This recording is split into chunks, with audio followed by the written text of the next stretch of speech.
Hi mga mare, magandang araw. For today's video ay samahan nyo na naman nga ako at pabalik na naman nga kami nito ng munisipyo. Babalikan ko na nga lang at okay naman nga yung papel na yon. Forward nga mga mare, andito na nga kami at papasok na naman nga dito sa aming munisipyo. Siyempre, chance na nga rin para makapag-video at mayroon tayong mai-content o diba, feeling vloggeries yan.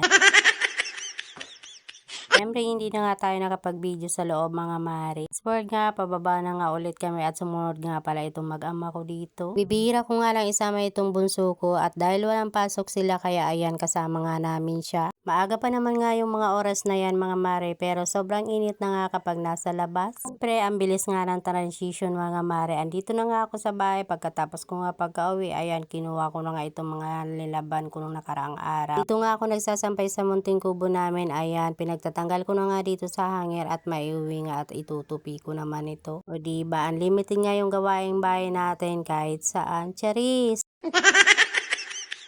Bahay na nga lang talaga mga mare yung mabilis ngayon maipon. Tipong kalalaban mo lang tapos yung laundry nga ay mayroon na naman nga nakalagay doon. O diba, sinong relate dyan? Minuto nga lang kalalaba lang pero mayroon na naman.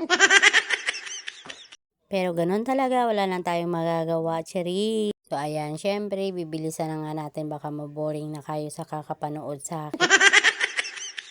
Mga tatlong laundry basket nga ito mga mare lahat. At nang okay na nga ito mga mare, ayan, iuwi ko na nga lang yan. Pero bago yan, nagwalis muna nga ako dito sa aming paligid sa may munting kubo. Dahil medyo nabisi nga lang ako sa ibang mga bagay mga mare, dalawang araw nga ako siguro dito hindi nakapagwalis. Kaya heto for lago na nga ang inyong mami B dito mga mare sa pagwawalis. Wala na nga makakapigil dito sa akin mga mare.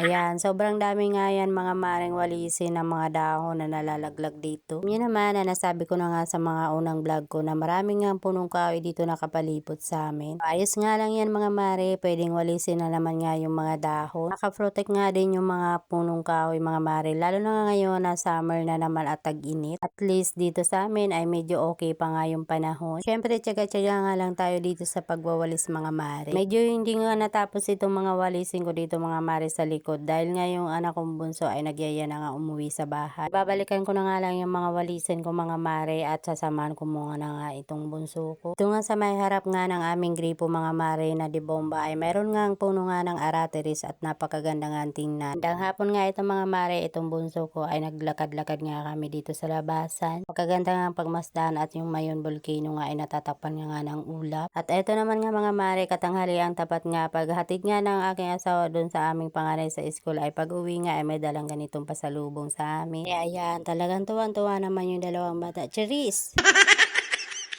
Ayan lang mga mare, see you in my next vlog. Thank you for watching. Bye!